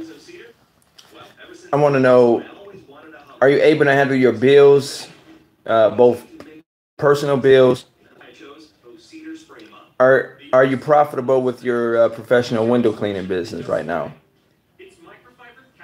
Because based on the information you tell me on that, I would tell you if I suggest that you go into the, any other, sector of cleaning. Because here's the thing, if you're profitable in your window cleaning business, right, which means you're able to not only make a profit, but still handle your business bills and still be able to, like I say, profit from it. No, I just started in February. Okay. So you already registered, you started the business and everything, correct? You still new but debt free. Okay. Okay. Well, that's a good thing. You're debt free. What I would suggest, since you still relatively new, I'm assuming that you might have some accounts, correct? Or do you have no business? Do you have some business right now? Grubhub is a delivery app that lets you order from all your favorite local restaurants. So you can order this, or maybe a little bit of this. Order from over 80,000 I restaurants. profit over $300 just on Fridays. Okay, it's not bad for for just a one time a week type of thing. 300 bucks. It's been 3 days since Susan I would say continue to build your window cleaning business, was shot dead right? and struck And then when you get up to a certain dollar amount, that whatever that number is to you, then branch out into another sector of cleaning. So if you want to get into the commercial side of things, I would tell you just build up your window cleaning business. after speaking to Learn about that. along with Okay, learn from others. There's a guy that's local to me that I would suggest that you take a look at. You probably heard of him. His name is Keith Kalfis. James. We're looking for Rob and Jane overnight. We were all over town. We had I our have one client a week for since February. Okay, yeah. So now what you want to do is actually, if that client like you can ask that client for references. If they can refer you, or if they have any companies that that they work with. In downtown Susanville. Yeah, Keith Kalfis, he's actually, what, like 20 minutes away from me, right? He's a great guy, and he knows his stuff on Windows, right? So when it comes as far as techniques and different things like that, I ordered this program just to help his business out. He got a book and an audio program, a video program, and I ordered it because my company do offer window cleaning. That's not the largest sector of my business, right? But we do offer window cleaning services. So, and that's predominantly what he does. Well, I wouldn't say windows because he do landscaping too, and I think landscaping is the majority of his business. But he does quite well in the whole window cleaning thing. So I would say order his stuff, right, and look at his videos because there is some value there. And I'm not gonna get no commission off of this. You can actually tell him I referred you or whatever. If you decide to order his book, you can go on Amazon, type his name in, his book could come up. You also can go to his site and order his audio programs and his video programs. I think you will find a great joy from them. Again, I don't get nothing off of that. I'm just, because I believe in his product, right? And he mean good, and he know his stuff. Like he could tell you the best, products to get the best. Like that's his lane. He really know how to stay in his lane, and he drive his lane. So and that's just to help you get more business, right? Window cleaning jobs. If you watch his older videos when he first came out, like when he wasn't big, Keith Kalfis now, like he's pretty big now. But watch his older videos and see the little jobs, because if you watch his newer videos right now, you might be like, it might be too much for you. So watch some of his older videos when he first was coming around, like when he was first coming up, and you can see how he started getting jobs. He was actually charging low as shit, like low prices to get those window cleaning jobs just to get them. And he built his name off of that. So he was like the Walmart. Like he kind of had the, get low and sell high later. As you see Walmart, the change over the years, prices are considerable, a lot higher now than they used to be many, many years ago. So that's what I would suggest that you do. Press Robin James to explain what he means by helping. You mentioned government contracts in one of your previous videos and said that you didn't care for it too much. Do you have any advice for someone who want to try that lane to get contracts? The only advice I would say is just go for it. Go for it. It's a lot of more paperwork with doing government contracts, but you will learn that as you go. I don't have any government contracts. I've never had any government contracts, so I can't really tell you how that goes. But I would take the same approach with a government contract and then learn as I go. Or you could just do research on picking up government contracts. Maybe find other videos with people. Just type in commercial cleaning government contracts on YouTube, right? And I would rather somebody else that does that or have done that or familiarized with that tell you about it. I do have a mentor out of Washington um, tell me about, he did those type of things, but just something that didn't seem like something that I wanted to do. Just seemed like it was a government, because I think the government feels like you should be more privileged to having them as a contract, and then they can kind of pay you low. The only thing you might get from that is the fact that you can put it on your resume, on your contract resume, and say, look, well, we work for the IRS. Like we clean IRS buildings, or we clean, federal treasury buildings, or whatever the case is, right?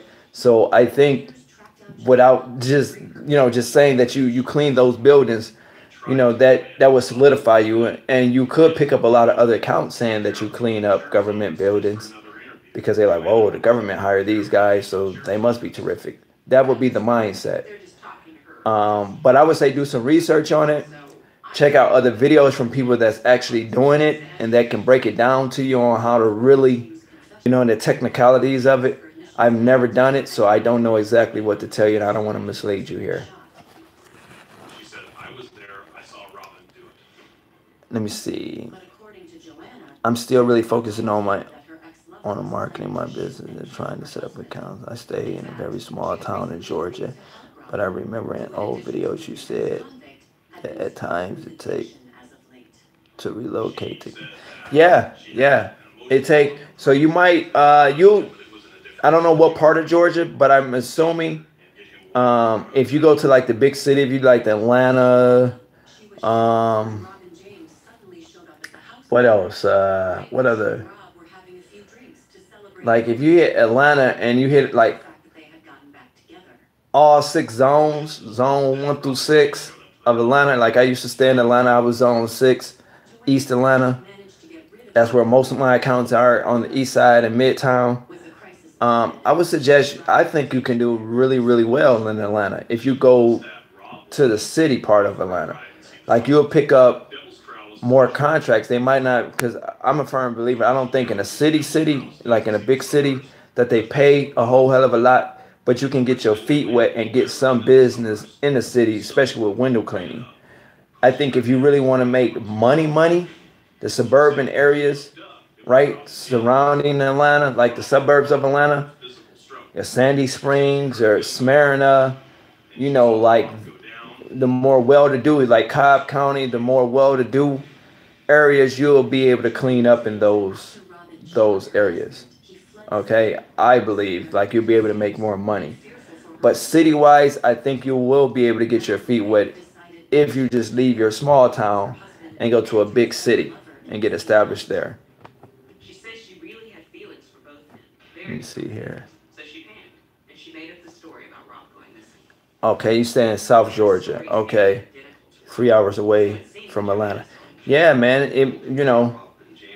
I wouldn't say take accounts in Atlanta if you. I wouldn't say take accounts in Atlanta if you got to drive 3 hours. I just think that's a bit much. Look like my battery, you guys, is about to cut out on me. But I think if you just kind of move to Atlanta, somewhere close to Atlanta, you'll be able to kind of pick up bigger accounts. Or you might have to just go to the small towns that's next to your small town. Like if you're not getting as much traction window cleaning wise, you might have to come down on your price. Okay, because once you start picking up accounts and you start getting a lot of accounts getting your name known, you'll get a lot of referrals. That's one thing I know for sure in window cleaning. You get a lot of referrals. And if you do, the great work that you're supposed to be doing, picking up business will come like second nature to you. Like it just almost kind of fall on you, considering just what type of techniques and how good you are doing the window cleaning, right? If you don't get any complaints, if you build a great relationship with your clients, you show up on time, different things like that, I would think you wouldn't have a problem picking up contracts. You guys have any more questions for me? I do love you, and I'm doing this for you. Based on the text messages, the goal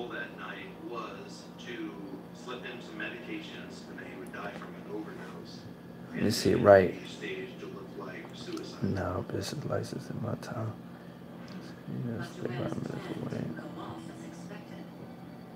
She wasn't seeing the effects she had hoped for. That's when, according to the text Yep, messages, just stay positive, but stay working every day, bro. Every day. Every day. You're in a great state where, you know, the weather is definitely open for you. You just have to get out there in it. Man, when I can tell you some stories. When I stayed in Stone Mountain. I started out in Stone Mountain. Man, I used to drive my car to Kensington Station. I don't know if you kind of know about the city, but I used to drive my car to Kensington Station, and I used to hop on a train. I take the train. Man, that's how I really got my business started. I should do a video about starting a cleaning business in Atlanta, just to give you my story time in Atlanta, because Atlanta is a different type of city, right? It's it's a different type of vibe in Atlanta. And man, I really started mine on a train and a bus line. That she communicated about how she was going to put the plan into effect. Sound like a book, yeah. I mean, I started my cleaning business, East Atlanta, #1. Like, you got to just learn the culture. Like me, I'm from the North. I'm from Toronto originally, and then the Midwest. You know, your Ohio, your Michigan, and then so it was like a different culture-wise. Well, when I came over to America, I started out in New Orleans, Louisiana. So that's where a lot of my family, Trinidad and Creole and stuff like that. But when I went to Atlanta, that's a whole different type of flavor, right? But I stayed consistent. I stayed at it. I stayed consistent. And I would catch the train. I would drive to Kensington Station, catch the train, going westbound on the train. And then I would come back to 5 Points, which is the middle hub where you catch all the connecting trains, like northbound, southbound, west and eastbound trains. I would come back to 5 Points, go southbound, then catch the train back up to 5 Points, go northbound, right, and then go eastbound. Like, I would be a train hopping brother, right? And then I would use the hell out of the MARTA. I had my Breeze card, get on there, tap, boom. And all my accounts pretty much I picked up on the bus. Because I didn't, GPS is a whole nother story. Again, I could probably kind of bore you with it, but yeah, it was, but I was able to do it. I stayed persistent. I stayed consistent. You know, as hot as it was, man, I was sweating. I was in a tie and a button up, and I just had regular khaki pants on, Rockport shoes on. I had my little notebook, and I had this little shoulder strap type of bag, looking professional. Had my headphones in with my phone. You know, I had the audio books and the music or whatever, and I'm just on the train, man, going southbound, northbound. And I picked up to be honest, I picked up all my accounts using the MARTA system. Because I'm a type of person, if you show me something once, I know how to do it. So whatever mistake I made, once I correct that mistake, I know how to do it now. So if I went back to Atlanta now and I was driving, the bus kind of taught me the route, right? So when I would drive the bus route, because I would remember what the bus did and I would go that route. But I stayed in Atlanta enough to know kind of like how to move in there, so I wouldn't necessarily need that, at least on the east side in a Cobb County. Like in Cobb, I got family out there, so I kind of know how to move a little bit. But yeah, hard-earned glory days. Yeah, man. Like I think I'm gonna write that in a book to do a story time of how to pick up business in Georgia. Just talk about Georgia alone. I mean, Atlanta, like Zone 6. Like, it was a monster for me. Dual citizenship, yes, dual citizenship. When I came over from Canada, I think I was like 12, approaching 13. My family sent me to New Orleans. It was a total different shock because I really didn't understand the lingo. But after being there for so many years and uptown and stuff, I get to learn. So now, like, they used to be like, you heard me? And I used to be like, bro, why you say that so much? Because I'm from the North, right? So now I understand what you heard. You heard me. What's them? No, baby, you already know what you like. I know, like how it goes now. But yeah, man, like I said, I could do a whole story time on myself. It was a struggle, man. I started off in business doing the making money package you guys heard me talk about earlier with Don Lepre. I made $7 for the entire year. I got invested in the multi-level marketing program, a program called ACN. I would show up to the meetings and do all of that and bring customers in, but I wasn't making a lot of money. Plus, I was in school, in college at the time. So I wasn't really making no money because I didn't want to get sidetracked from college. Business. I started a vitamin company called Vitamin Pro International. That was really my first hit. That was before computers was banging. I didn't have a computer at the time. So I would process all my orders. I would take my stack of, not invoices, but my stack of orders to the library because I was able to accept credit cards, and I would just process them right there at the library. Like, then I just started working out from there, bro. Like, so, yeah. And I had as many failures as I did hits. So I'm just letting you guys know. But nothing came easy to me. I stayed working. Fabio, you ain't that old. I'm 35. Yeah, I'll be 36 this year. August. I'm a Virgo. Yeah, man. So that's what I did. Wow, interesting. Yeah, Addison. That's what I did. So that's how it worked out for me. And then like I had these girlfriends, and I was the type that thought I was Donald Trump. And if you guys know back in these times, I'm kind of dating myself, but y'all remember when Coach, K-Swiss, and Guess, the jeans outfit the girls used to wear back in the day?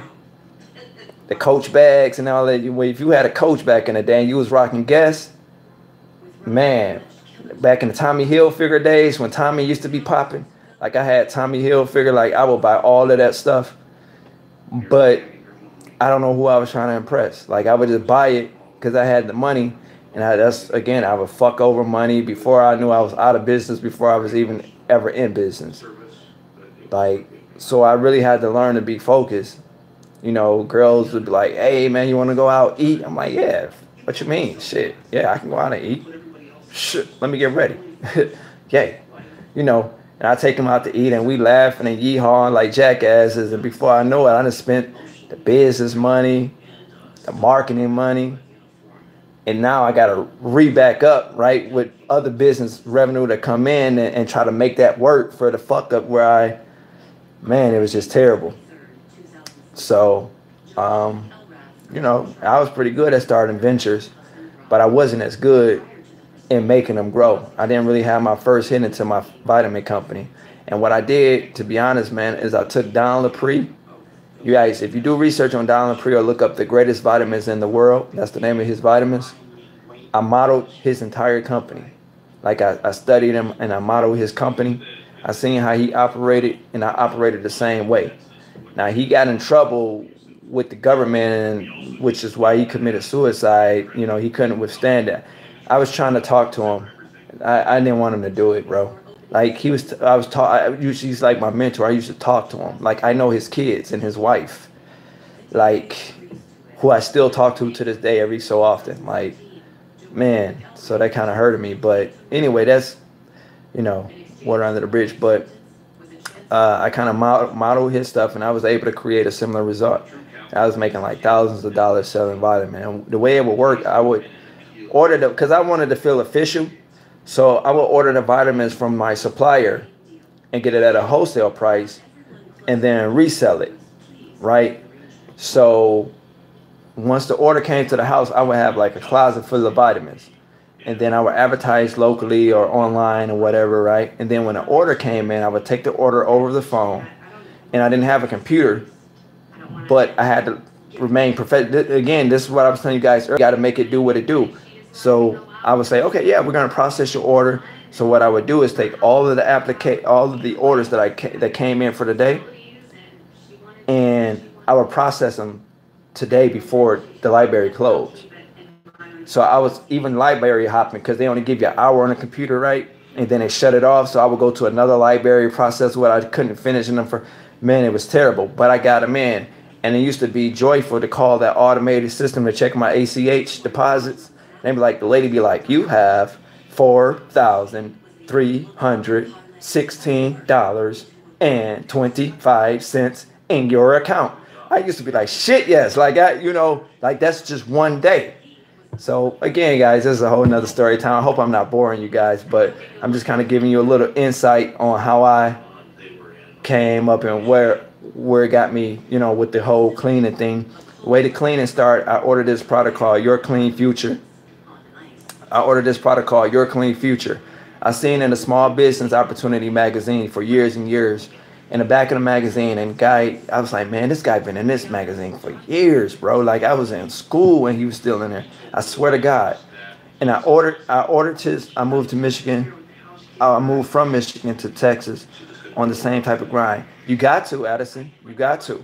So I ordered the package, and it was like $199 plus the shipping and handling was like $208 flat. I'll never forget it. And I kept the receipt because I'm like, I'm gonna write this shit off. Like, guys, I got 15%, so it might cut off. So I'm about to. Sorry, I'm gonna have to bring it home. But anyway, I ordered the course in a magazine, sent him that. And not too long after that, he was going out of business. I bought all of his courses out. And at that point, once I bought all of his courses out, I offered them right here in my earlier stages. Like if you watch some of my older videos, you hear me say I'm selling a course that I bought out the company, right? Because I started making money through his stuff. So he stopped offering the courses, and I bought all his supply out. Now the company don't exist no more. I don't have any courses because obviously I sold out of the stock that I bought from him. And I just been running my business, you guys, running my cleaning business. That's kind of how I work. Addison, that's what you have to do. If you guys need to email me, the best way to email me is bookfabiohart@gmail.com. Bookfabiohart@gmail.com. That's BOOKFABIOHART at gmail.com. Why did he go out of business? He didn't go out of business. He just got time to sell. He said the course wasn't bringing in as much profit. He was just doing it to help people, much like how I do the videos. So he was an older guy, and he said the marketing, the advertising in the magazine, he said all of that was costing him way more money than he was bringing in from that. But he was already active in a cleaning business. To this day, he still have a cleaning business. He's still my mentor to this day. So he was like, I'm about to just get rid of the courses, and basically using his information, I had already built my business and started making some money. So I asked him, I said, well, can I just buy out your stock? How much you have? He said, well, I'll give you a buck deal. So what I mean, a buck deal mean I get it by the buck. I buy everything out. So I said, okay, cool. So we negotiated the numbers. He sent me all of the courses. I marked them up and resold them. Because I knew the value in those courses, number one. And number two, I knew you couldn't get them from nobody else but through me at that point, because I had bought everything out. So I marked them up, sold them right here on YouTube. And I don't know if those same subscribers, watch me to this day, but I sold them right here, just letting people know that, hey, this is the same course that I bought, how I started my business. And so he was just pretty much tired of selling it. He said your advertising was costing a lot of money. The overhead was high on it, and he wasn't bringing in as much as what's his name? Todd Nichols. Your Clean Future. So, you guys got any more questions for me?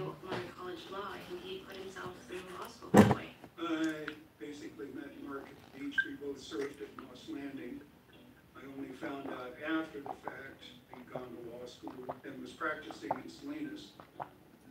He was an attorney who took cases maybe that other attorneys wouldn't take, maybe charged less money for those that couldn't afford the steep price of... Guys got any more questions for me?